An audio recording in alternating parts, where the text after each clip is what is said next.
రాష్ట్రపతి భవన్ లో అమరులైన ఆర్మీ వీరులకు వారి కుటుంబ సభ్యులకు అవార్డులను అందిస్తున్నారు రాష్ట్రపతి. సరిగ్గా 26వ బెటాలియన్ పంజాబ్ రెజిమెంట్ కు చెందిన కెప్టెన్ అంశుమన్ సింగ్ పేరు వినిపించింది. తన తోటి ఆర్మీ ఫ్యామిలీని కాపాడేందుకు విలువైన ఆయుధాలను రక్షించే క్రమంలో ప్రాణాలు కోల్పోయిన అంశుమన్ సింగ్ కు కీర్తి చక్ర అవార్డు స్వీకరించాలని భార్య స్మృతి, తల్లి మంజు సింగ్ లను పిలిచారు అధికారులు. హాల్లో ఒక్కసారిగా నిశ్శబ్దం ఆవహించింది. కన్నీళ్లు వస్తున్నా ఆపుకుంటూ స్మృతి తన అత్తగారితో మౌనంగా తన భర్త హీరో అని ధైర్యం తెచ్చుకుని కీర్తి చక్ర అవార్డును స్వీకరించారు. ఆ వెంటనే కేంద్ర మంత్రులు, నేతలు చప్పట్లు కొట్టి అమరుడైన హీరోకి నివాళులు అర్పించారు. ఆ తర్వాత అవార్డు తీసుకున్న స్మృతి తన కుర్చీలో కూర్చొని కన్నీటి పర్యంతమయ్యారు. తన హీరో లేడనే బాధ ఆమెను వెంటాడింది. ఎందుకంటే తన భర్త అంశుమన్ సింగ్ తో ఆమె పెళ్లి జీవితం కేవలం 2 నెలలు మాత్రమే. ఇంతలోనే తన కలల ప్రపంచం కూలిపోయింది. సరిగ్గా జూలై 18 రాత్రి వరకు వారి జీవితం ఎంతో ఉల్లాసంగా సాగింది. ఇక్కడ వారి ప్రేమ వివాహం 2 నెలలే, కానీ వారి పరిచయం, ప్రేమ మాత్రం దాదాపుగా 8 ఏళ్లు. 8 ఏళ్లుగా అతడినే ఊహించుకుంది. కానీ పెళ్లి చేసుకున్న 2 నెలలకే అమరుడయ్యాడు అంశుమన్.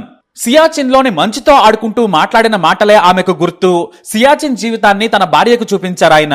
నేను తొందరలోనే వస్తాను, నేషనల్ డ్యూటీ ఫస్ట్ కదా అంటూ నవ్వుతూ చెప్పేవారు. అదే రోజు నాకు పిల్లలంటే ఇష్టం, ఒక మంచి ఇల్లు కట్టుకుందాం, పిల్లలను స్కూలుకు పంపించాలి, ఒకరిని మాత్రం ఆర్మీలో జాయిన్ చేయాలి, ఇదే నా కోరిక అన్నాడు అంశుమన్.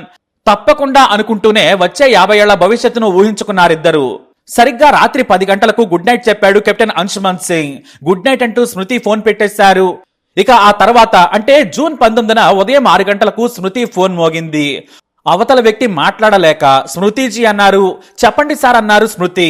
నేను సియాచిన్ లో పనిచేసే మీ భర్త పై అధికారిని. కెప్టెన్ అంశుమన్ సింగ్ అమరుడయ్యారు. అగ్ని ప్రమాదంలో తన తోటి సైనికులను కాపాడి తన ప్రాణత్యాగం చేశారు. కెప్టెన్ అంశుమన్ సింగ్ త్యాగానికి మా సెల్యూట్ ని యాక్సెప్ట్ చేయండి అని సెల్యూట్ చేశారు అవతలి అధికారి. అంతే, ఆ మాటలు వినగానే ఆమె గొంతు మోగబోయింది. కానీ నమ్మలేదు. తన అత్తగారికి ఫోన్ చేసి విషయం చెప్పాలనుకున్నారు. కానీ అప్పటికే ఆమెకు కూడా తెలిసిపోయింది. సరిగ్గా వారం క్రితమే యూపీ వెళ్లారు అంశుమన్ సింగ్ తల్లి మంజు సింగ్. 6-7 గంటల వరకు ఆమె కూడా నమ్మలేదు. ఆర్మీ ఆఫీస్ నుంచి కాల్స్ వస్తూనే ఉన్నాయి, ఉన్నతాధికారులు మాట్లాడుతూనే ఉన్నారు. స్మృతికి మాత్రం ఏమీ అర్థం కాలేదు. చివరకు హీరోగా వీరమరణం పొందిన అంశుమన్ సింగ్ మృతదేహం ఢిల్లీకి చేరుకుంటుందని రమ్మని చెప్పారు అధికారులు. ఏర్పాట్లు చేశారు. ఢిల్లీలోనే తన భర్త మొహాన్ని చివరిసారిగా చూశారు ఆమె. ముందు రోజు రాత్రి గుడ్ నైట్ చెప్పిన భర్త నవ్వుతూ ఎన్నో జీవిత కలల కన్నా నా హీరో ఇక లేడనే విషయం ఆమె జీర్ణించుకోలేకపోయారు. అలా ఆమె మనస్సు అల్లకల్లోలంగా ఉండగానే ఉత్తరప్రదేశ్ లోని దియోరా జిల్లా బగల్పూర్ లో అంత్యక్రియలు జరిగాయి. ఎంతో మంది నాయకులు, ఉన్నతాధికారులు వచ్చారు. అందరూ తనని ఓదారుస్తున్నారు. కానీ ఆమెకు ఏమీ అర్థం కావడం లేదు. మనసు శూన్యంగా ఉంది. కళ్ళు మాత్రమే చూస్తున్నాయి. కన్నీళ్లు రావడం లేదు. మరుసటి రోజున కెప్టెన్ అంశుమన్ సింగ్ బట్టలు, వస్తువులను తెచ్చిచ్చారు. ఫోన్లు చూసి పట్టుకుంది. ఫోన్ స్క్రీన్ పై తాను అంశుమన్ నవ్వుతూ దిగిన ఫోటో మెరిసిపోతుంది. అది చూసి ఆమెకు ఒక్కసారిగా తన భర్త లేడని గుర్తొచ్చి బోరున విలపించేసింది. అదే రోజు ఏం జరిగిందనేది పేపర్లో వార్తను చూశారామె. జూలై 18న రాత్రి 2 గంటల సమయంలో గ్లాస్ హట్ మంటల్లో చిక్కుకుంది. అందులో సైనికులు చిక్కుకున్నారు. ఆయుధాలున్న హట్ కు నిప్పంటుకునే ప్రమాదం ఉంది. గాయపడిన వారికే కాదు, సైనికులకు ఎమర్జెన్సీ మెడిసిన్ ఉండే మెడికల్ హౌస్ చుట్టూ మంటలు వ్యాపించాయి. దీంతో హాహాకారాలు వినిపించాయి. అక్కడ ఉన్నదే కొంతమంది తలా ఓ వైపు పరిగెత్తారు. వెంటనే ఎలాంటి సేఫ్టీ లేకుండా ఆయుధాలు ఉన్న చిన్న గ్లాస్ హట్ లోకి దూకెళ్లారు అంశుమన్ సింగ్. బయట నుంచి దారి తీసి గ్లాస్ ను పగలగొట్టి లోపల ఉన్న 8 మందిని బయటకు తీసుకొచ్చారు. వారిలో అప్పటికే కొంతమందికి తీవ్ర గాయాలయ్యాయి. ఆ తర్వాత ఆయుధాలున్న గ్లాస్ హట్ మంటలు ఆర్పేందుకు తన వారితో కలిసి తీవ్రంగా ప్రయత్నించారు. మంటలు ఆగడం లేదు. కానీ గాయాలైన వారికి చికిత్స చేసేందుకు కావలసినవన్నీ మెడికల్ వేర్ హౌస్ లోనే ఉన్నాయి. 3 సైనికులు తీవ్ర గాయాలతో ఇబ్బంది పడుతున్నారు. రక్తస్రావం జరుగుతుంది. అయినా కూడా వద్దని తమ వారు వారించినా కూడా వినకుండానే గ్లాస్ హట్ లోకి వెళ్లారు. మెడికల్ కిట్లను బయటకు విసిరేసి వచ్చే క్రమంలో గ్లాస్ హట్ కూలి మీద పడింది. అంతే, ఊపిరాడక చనిపోయారు అంశుమన్. 6 ప్రాణాలు కాపాడారాయన. తీవ్రంగా గాయపడ్డ మరో 3కి మెడికల్ ఎమర్జెన్సీ కిట్లను అందించిన కెప్టెన్ అంశుమన్ తన ప్రాణాలు మాత్రం కోల్పోయారు. డ్యూటీలో తన ప్రాణం గురించి ఒక్క నిమిషం కూడా ఆలోచించలేదు అంశుమన్ సింగ్. ఓ గొప్ప సైనికుడిని దేశం కోల్పోయిందన్న ఈ వార్త చూసి కన్నీరు మున్నీరయ్యారు. తన తల్లితో ఎప్పుడూ మరణం గురించి చర్చించలేదు అంశుమన్ సింగ్. ఎందుకంటే అమ్మ కదా ఆ మాటలు తట్టుకోలేదని. కానీ తన డ్యూటీ గురించి, కష్టం గురించి మాట్లాడినప్పుడు మాత్రం స్మృతి, నేను నా ప్రాణాన్ని ఊరికే వదిలేయలేను. నా ఒంటిపై ఈ డ్రెస్ ఉన్నప్పుడే నేను ప్రాణాలు వదులుతాను. నా దేశం కోసం మాత్రమే చనిపోతాను. అంతవరకు దేవుడు కూడా తీసుకెళ్లలేడని చెప్పేవారు. ఆ మాటలు విన్న స్మృతి అలా మాట్లాడొద్దు, దేశం కోసం మీలాంటి ధైర్యవంతులు బతికే ఉండాలని చెప్పేవారు. అలా ఎందుకన్నారో తెలియదు కానీ తన ఒంటిపై ఆర్మీ డ్రెస్సు, తన చెస్ట్ పై బ్రాస్ మెడల్ ఉండగానే ప్రాణాలు కోల్పోయారు అంశుమన్ సింగ్. సరిగ్గా తన భర్త లేడు, తన యూనిఫామ్ మాత్రమే తన చేతిలో ఉండడం చూసి స్మృతి కన్నీరు పెట్టుకుంది. ఎందుకంటే సరిగ్గా వారి పెళ్లే 2 నెలలు మాత్రమే. తల్లిదండ్రులను ఎదిరించి పెళ్లి చేసుకున్నారు captain Anshuman Singh. National hero Anshuman Singh తన జీవిత ప్రయాణం గురించి ఆర్మీ ఏర్పాటు చేసిన కార్యక్రమంలో పంచుకున్నారు స్మృతి. నేను ఇంజనీరింగ్ కాలేజీలో చేరిన 6వ రోజు తాను వేగంగా ఆలస్యంగా క్లాసులోకి పరిగెత్తుకుంటూ వచ్చాడు. సందడిగా హుషారుగా ఫ్రెండ్స్ తో మాట్లాడుతూ ఉన్నాడు. ఆ టైంలోనే నేను నా సీట్లో కూర్చున్నాను. నాకు తెలియకుండానే గట్టిగా మాట్లాడుతున్న అంశుమన్ వైపు చూశాను. తను నా వైపు చూశాడు. అదే లవ్ ఎట్ ఫస్ట్ సైట్. ఆ రోజు నుంచి నన్నే చూస్తూ నా వెంట పడ్డాడు. నాకు కూడా తనంటే ఇష్టం. కానీ ఎంతైనా అమ్మాయిని కదా, నా వెనుక తిప్పుకున్నాను. పరీక్ష పెట్టాను. నా మీద ఎంత ప్రేమందో చూశాను. పాస్ అయ్యాడు. ఐ లవ్ యూ చెప్పగానే ఓకే చెప్పాను. ఎందుకంటే అంశుమన్ లాంటి మంచి మనసున్న మనిషిని నేను చూడలేదు.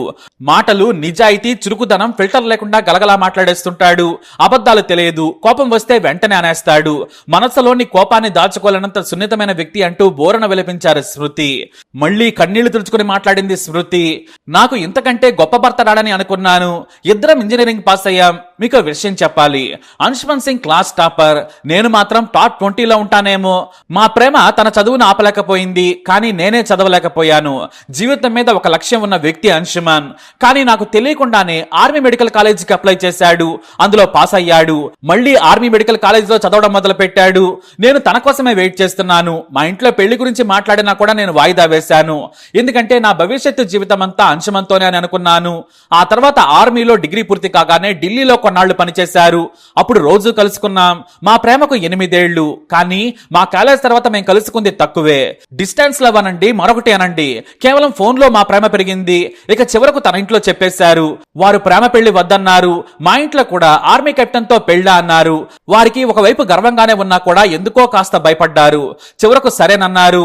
దేశ సేవలో ఉన్న వ్యక్తి మా అల్లుడైతే మాకు గర్వకారణం కదా అనుకుని ఓకే చెప్పారు. ఆ తర్వాత మా వాళ్ళు వెళ్లి మాట్లాడారు. అందరూ ఒప్పుకున్నారు. మా పెళ్లి జరిగింది. 2 నెలల జీవితాన్ని ఢిల్లీలోనే సంతోషంగా గడిపాం. మా ప్రేమకు 8 ఏళ్లు. కానీ సడన్ గా సియాచిన్ లో డ్యూటీ వేశారు. నాకు భయం వేసింది. సియాచిన్ గ్లేసియర్స్ ఎలా ఉంటాయో నాకు తెలుసు. కానీ అనుభవం రావాలి కదా. దేశ సేవ అంటే కఠినమైన సవాల్ ఎదుర్కోవాలంటూ వెళ్లారు అంశుమన్. రోజు గ్లేసియర్ ను చూపించేవారు. ఫోటోలు పంపేవారు. వారు తినే భోజనం ఎలా గడ్డకట్టిపోతుందో కూడా చూపించారు. ఆ కష్టాన్ని కూడా నవ్వుతూ ఎంజాయ్ చేశారు అంశుమన్. ఇంతలోనే తన ఆర్మీ ఫ్యామిలీని కాపాడి తన సొంత ఫ్యామిలీని వదిలేసి వెళ్లిపోయారన్న విషయం తెలిసిందని బోర్న విలపించింది స్మృతి. నా ప్రేమ నాకు గుర్తుంది, కానీ పెళ్లి ఒక కలలా ఉంది. అంశుమన్ కు పిల్లలంటే చాలా ఇష్టం. తనకు 2 పిల్లలు కావాలన్నాడు. వారిలో ఒకరిని ఆర్మీలో చేర్చాలనుకున్నాడు. ఒకరిని డాక్టర్ చేయాలనేది కల.